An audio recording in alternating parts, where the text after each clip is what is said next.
Hey guys, Cameron here with Emerson Property Management. Every week I bring you tools, tactics, strategies, lessons I've learned, things that have helped me build up a sizable rental portfolio in about 2 years and now manage that portfolio. Today is a part two of a continuation from last week. There were some questions I was answering for a friend of mine from high school. His name was Nick. So Nick asked a series of these questions. If you haven't seen the first part, I would go back and listen to that. That's last week's episode. I'll put it up here or here. But it's basically covering all the tax questions that he had around write-offs and should I start an LLC? Do I need a company credit card? Blah, blah, blah. I covered all that last week. So this week I'm going on to a second group of questions. I don't know why I did that. Rental agreements, okay? Do I need to hire a real estate attorney to write up the rental agreement? How do I conduct a background search? Do you have a blanket rental agreement you use? What happens if tenant doesn't pay? These are all very good questions.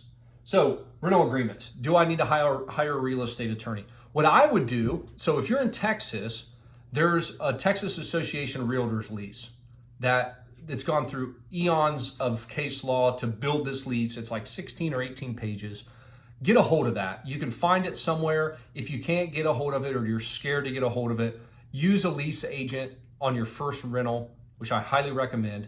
That lease agent will use, if they're a licensed agent, they have to use the Texas Association Realtors lease.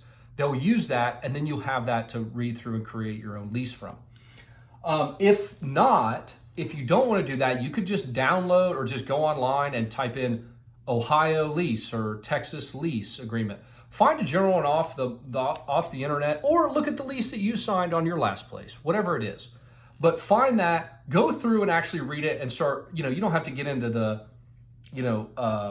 force majeure crap and all those fancy terms that are when a flood comes through, who does this and that. But just go through and generally look at like the high level stuff. What are the late fees? What are move-in date, where's the deposit, who handles repairs, how is that handled? Those are the big items that you want to look for. So go through those, make some edits to it, then send that to an attorney and ask them what they think about it. And they'll be able to tell you from the property code, the state property code, they'll be able to make adjustments. Oh, hey, you want to charge a daily late fee? You can't do that in this state.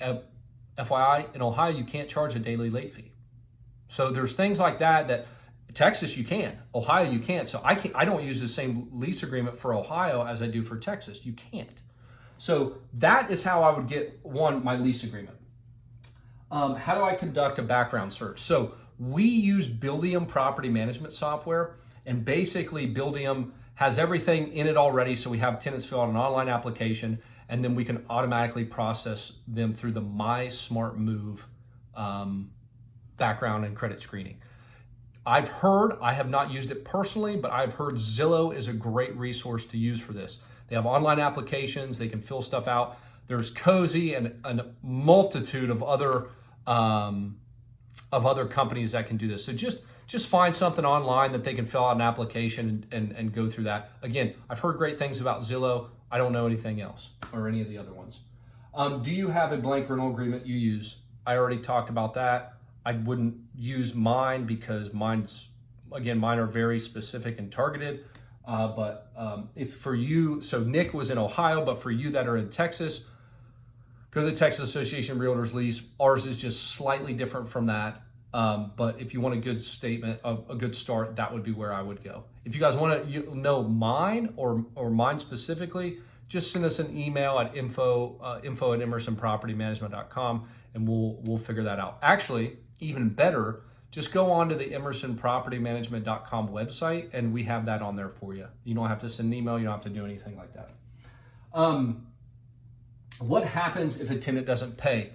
I've done a video on this. Again, if you're in Texas, I'm very familiar with the property code in Texas. If you're in other states, you'll have to find out what your property code says and how the eviction process works. I've gone over the eviction process. You can find the video up here or here. But long story short, they're late. You send a 3-day notice to vacate. You charge the appropriate fees between that time. You send the 3-day notice to vacate, which has to be delivered to the property via, you don't have to do certified mail, but it has to have some sort of tracking to show it was delivered. You can deliver it by hand.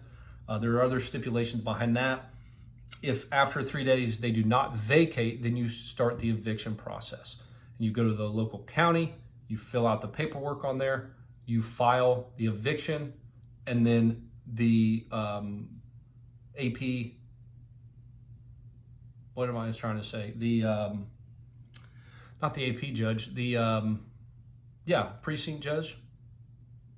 Precinct judge will give you a date for court. So they'll say 3 or 4 weeks, hey, here's your court date. That court date will be set, and then you can go back to the tenant. The tenant will get served by the constable, and they'll know you're serious when they get the letter from the constable. You let them know, hey, I'm serious about this. Here's the date that you have to be out of the property. If you're not out of the property, we're going to court. You go to court, you get a judgment, and if you go back and they're still there, then you get the writ of possession, and they will help. The constable will help the tenants move, i.e. if they're still there and they're not leaving, the constable will actually pack all their stuff up, help you pack their stuff up, and put it on the street.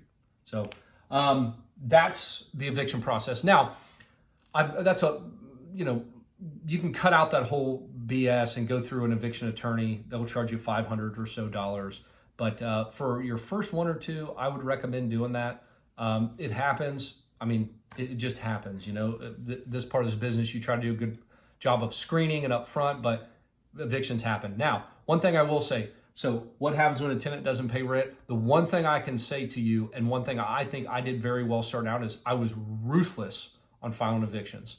One of our core values is firm but fair. If you didn't pay rent and you didn't call us and talk up through a payment plan or try to come up with a reasonable solution before the first of the month, it was the second, third, fourth, oh yeah, I can't pay rent, I can't do this. You were getting an eviction filed on you.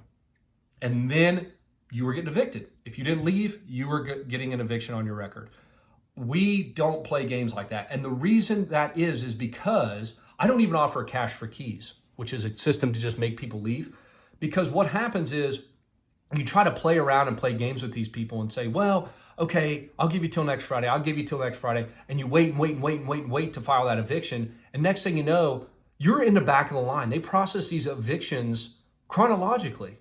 So if you wait an extra week, there are a week's worth of evictions ahead of you. So now you've just kicked your court date out another week or 2 weeks. So you want to get it scheduled. Eviction is the fastest legal way to get someone out of your property, period. It is the fastest, I want to say that again, the eviction process, while it's scary and everything, it is the fastest legal way to get somebody out of your property. So you want to start that and follow those steps outlined in the eviction process, because you just have to. You have to start it as quickly as you can. And when you call up the county and you're filing the paperwork, they'll help you through that process. They know how it goes. They've done thousands of them. Harris County probably does tens of thousands a month. That's probably an exaggeration, but they do thousands a month. Okay, second question, property management companies. Third question, second for this video. Who can I use as a contact when I'm out of town? Or are there groups of contractors I can join? This is a great question. So I always recommend, first of all, I don't know if I can put it up here or here, or I'll have to put it down here, but go to our website, emersonpropertymanagement.com, and go to the owner tab, and then you'll select down and it'll say free guides. Go in there, and I put a guide together on this, on starting out, buying your first rental property, how to properly manage your first rental property. That's the one for this question. So I always recommend people manage their own first property. It's just one. You get a lot of good understanding of how the process all works, what you should and shouldn't do, how to work with tenants. And then when you hire a property manager, you really know how to manage your property manager. You know the expectations, you know how things work. So your first 1 or 2, you manage it. Take care of it, use a lease agent, and I'll walk you through, again, the link's down here, but you can just go to our website, emersonpropertymanagement.com, and go to the owner tab and look at the free guides and download that. So who can I use as contact when I'm out of town? So once again, once you start out, Get familiar with some contractors, and you could pay that person, hey, I'm going to be out of town. Can you be on call for me? Send all your tenants an email. Again, you're talking about maybe 1 or 2 properties. You're talking about a couple tenants. Hey, FYI, I'm going out of town this weekend. Here's your contact in case something happens. That's one way to do it. Are there groups of contractors I can join? I'm sure there are groups of contractors you can join in Texas, in Houston specifically. There are some massive repair companies. They charge an arm and a leg, but they have some fancy services. If you're going out of town and